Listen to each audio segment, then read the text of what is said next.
It's time for the Ravagers to rise once again to glory!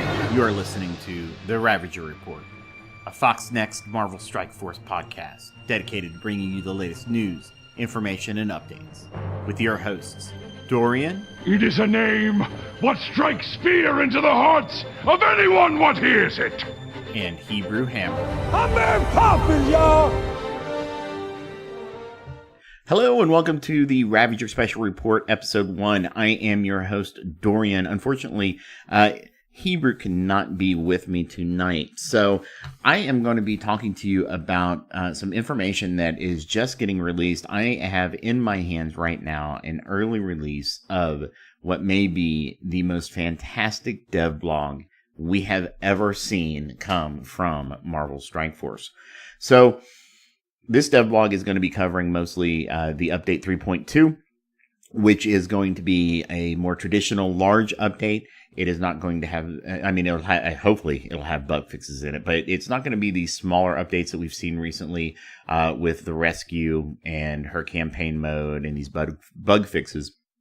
So this is going to have some major things going on in it. So it's going to have 4 new characters, an Alliance War update, and the thing that we have all been waiting for so much. I'm so excited. Excuse me, I was so excited I could not swallow. The update to the Elite Red Star Orbs. So, without any further ado, let's get into it and talk about the Red Star Orb update. So, that is going to be the biggest change that is coming to the game since Red Stars dropped. And it is going to be addressing the issue of duplicates received from the Elite Red Stars. Now, you guys have all heard me in the past talk about the Elite Red Stars and the drop rates and the character rates and everything, and just how it's just been such a horrible system. And, Fox Next finally heard back. I had been in contact with them for quite a few times, and they've been aware of the issue with the Elite Red Star Orbs, but they didn't have a what they felt to be a viable solution until now. And so this update is going to provide us with the ability to get 4-star, 5-star, 6-star, and 7-star. That's right. You are going to be able to purchase individual star orbs for all characters. Now, there's a bit here to digest. So let's take it from the beginning, right? So what's going to happen is if you open up a 4-star elite, you are going to get fragments for an elite 5-star. If you open a duplicate 5-star, you're going to get fragments for an elite 6-star, and so on, and up to the 7-star. If you open the 7-star and get a duplicate, you're going to get a fresh pool. That's right. There's no more, you get half your money back. You get a full refund, and it is going to be phenomenal. So, you do have the option, not the option, but you have the ability, right? So if you are in an elite 4-star and you open it up, you can pull a 5, 6, or a 7 as well. And if you're in a 5, you can pull a 6 or a 7. If you're 6, you can pull a 6 or 7. I'm sure the drop rates for the 7-star are going to be abysmally low. Which, to be expected, right? You're gonna have a really higher percentage chance to get the star that you're pulling. So your current Elite Red Star fragments are going to roll over. You can continue opening up Red Stars until the update drops and keep collecting these Red Star fragments, and they're going to roll over. And there's going to be new items in the store, and I want to talk about that for a second here because those new items are going to be amazing. What's going to happen, guys, is you're going to be able to purchase individual Red Stars. That's right. Finally, you will be able to purchase individual Red Stars. Now, I have a suspicion this isn't in the dev blog that I'm looking at.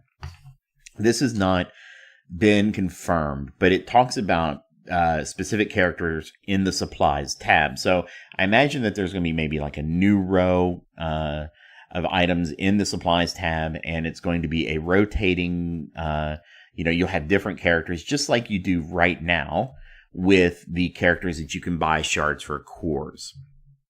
The nice thing is that this is not going to be a core cost item. So you're not going to have to buy cores. You're not going to have to spend a ton of money to be able to do this. You're going to use what are called gold promotion credits to get the 6 and 7. You will be able to buy the promotions with what are called promotion credits, right? So let's ignore the buy 6 and 7 red star promotions for right now. Let's concentrate on just the promotion credits. So if you have elite credits to open up an orb, you can, instead of opening up the orb, spend that on these promotion credits. And then you can take those promotion credits and buy specific characters. Now, you're only going to be able to buy 1 red star at a time.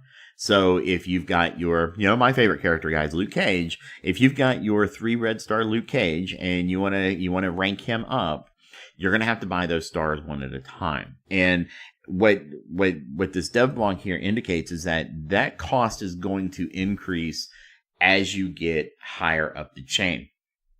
So when you get to the 6 or 7 red star promotions, you're going to have these things called the gold promotion credits.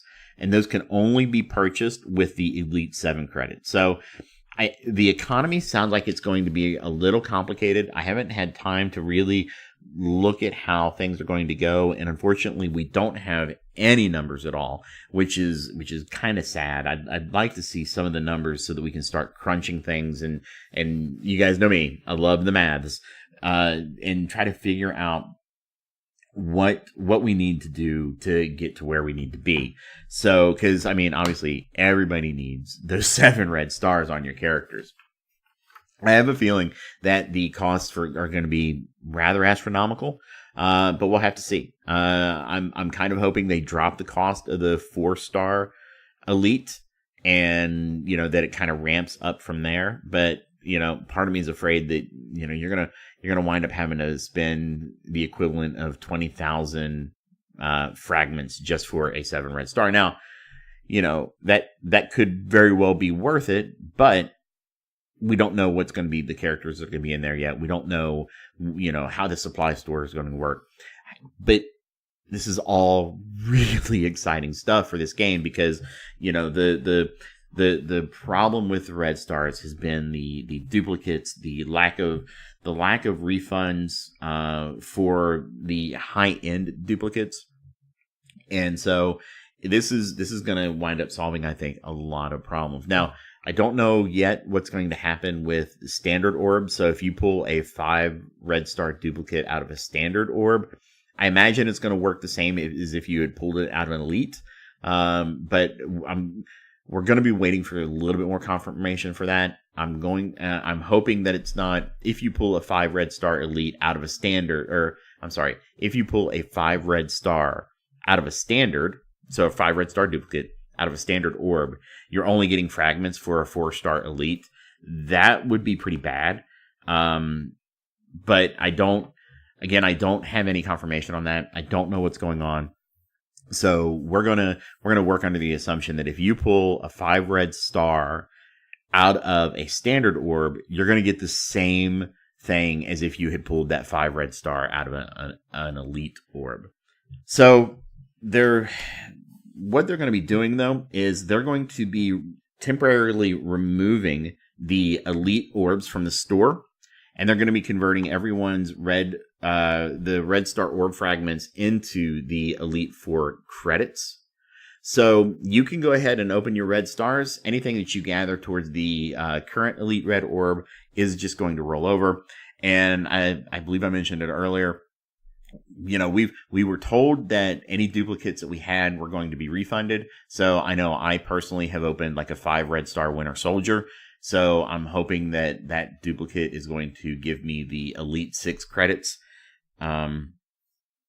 We we will be getting some information in the in-game mail as we get there. So that is kind of the big topic for the day. That is really, really, really huge. So let's get over into the heroes. So we are going to be getting 3 brand new X-Men in this update. And those X-Men are going to be Psylocke, Colossus, and Phoenix. So Psylocke is going to be a telekinetic brawler capable of removing negative effects from allies and applying them to enemies, along with hitting for big damage. So this sounds like she's going to have kind of an AoE cleanse, but she's going to have the added bonus of taking those negative effects and then transferring them over to the enemies. That's a really cool mechanic. I'm kind of curious to see if it'll work through Disrupt. Well, I mean, it's negative effect, so it obviously would work through Disrupt. Strike that, reverse it. Thank you. It's going to be interesting to see how that's going to work mechanic-wise. And I'm interested to see what her damage and everything is going to look like, because it does say she's going to hit for big damage. And the nice thing is not only is that she going to be an X-Men, but she's a brawler. So, we're getting more of these brawlers, and we've got some really great brawler teams out there, and she's just going to add to that. So she's going to be available through an event campaign, and that's going to be just around the corner. So I would expect to see that probably within the next week or so. And it is going to require a team of martial artists. So make sure you've got your Mordo, Iron Fist. I think Daredevil is considered a martial artist. Make sure you've got all your martial artists ranked up so that you can get through these. The campaign events have been relatively easy to do recently. There was some RNG in the first stage of the second Techno Orb event, but other than that, they've felt much easier than they used to have been in the past. So hopefully that kind of continues. So next we're going to have Colossus, the X-Men Protector. So he's going to mitigate damage, and he's going to have stacking positive effects, and he's going to get deflect. And then we've had some prior information on him. Unfortunately, again, no kit information was provided in this dev blog. So I'm hoping we're going to have some information coming up soon and be able to talk about kind of what, how these guys are going to work together, what they're going to wind up being able to do. And then finally, rounding out the X-Men team is going to be Phoenix, and she's going to be a legendary member. So, according to the dev blog, her attacks are going to be devastating, and she's going to boost her X-Men teammates. So, since it's going to be a legendary event, all legendaries have unlocked at 5 stars, which means that we're going to need 5-star. I'm guessing it's going to be X-Men. So, with the introduction of Psylocke and Colossus, that gives us 4 X-Men in the game. When you add in, obviously, Wolverine and Storm. So I feel like we're going to need a 5th one here. And I think that may be coming soon. So before we talk about the 4th character that's coming to the game, with this update, there are 2 characters that are in development and are coming down the pipeline. One of which they've mentioned in the past, it's Agent Coulson. But the second, though, is going to be the longtime leader for the X-Men, Cyclops. They're still finalizing details, but I would imagine Cyclops is going to be a blaster. I would imagine he's going to have some synergies with Phoenix. And so we're just going to have to kind of wait and see what that's going to look like. Now, they said it's coming down the pipe. So I don't think that Cyclops is going to be ready or available to get Phoenix. However, we're going to need a 5th character somewhere. So I don't know if they're going to let us bring in Brotherhood, if any mutants are going to be able to work or what. We'll have to kind of wait and see. I wouldn't be surprised if you need like Magneto. That actually for me would be kind of cool, but I know that not everybody has him yet, and having a legendary to get a legendary is kind of a kick in the teeth sometimes. But We don't know any details. I'm completely speculating. So we'll just have to see how that goes. So the fourth character coming to the game is somebody I had never heard of personally. She is going to be, they're describing her as an explosive brawler. Her name is America Chavez.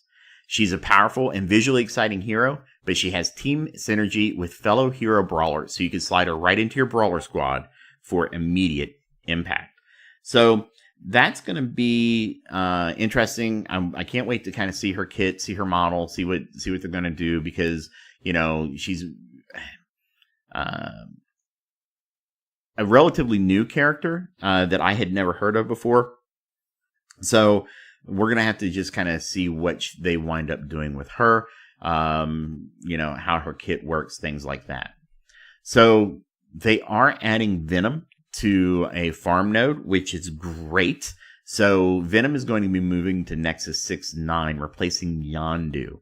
So Yondu will still be available in Heroes 1-6, so he'll be an early farm, he'll be an easy farm, relatively speaking, energy-wise.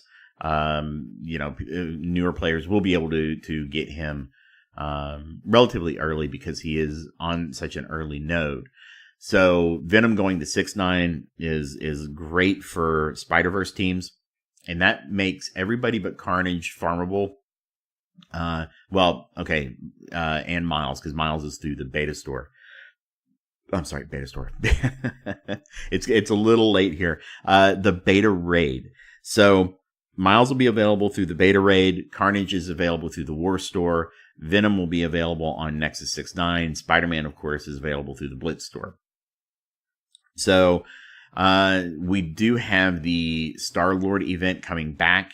And there was a 2x Guardians and Ravagers Shard event that's currently going on right now. It started, obviously, I think the day of the dev blog. And we are going through a rescue blitz right now. So I apologize. I am kind of trying to get my blitz in before I head off to bed, because it's 12:30 in the morning and I've got to get up and go to work in the morning. But I wanted to get something recorded for you guys, so that way you would know that there is something coming. This obviously will be released when I'm allowed to.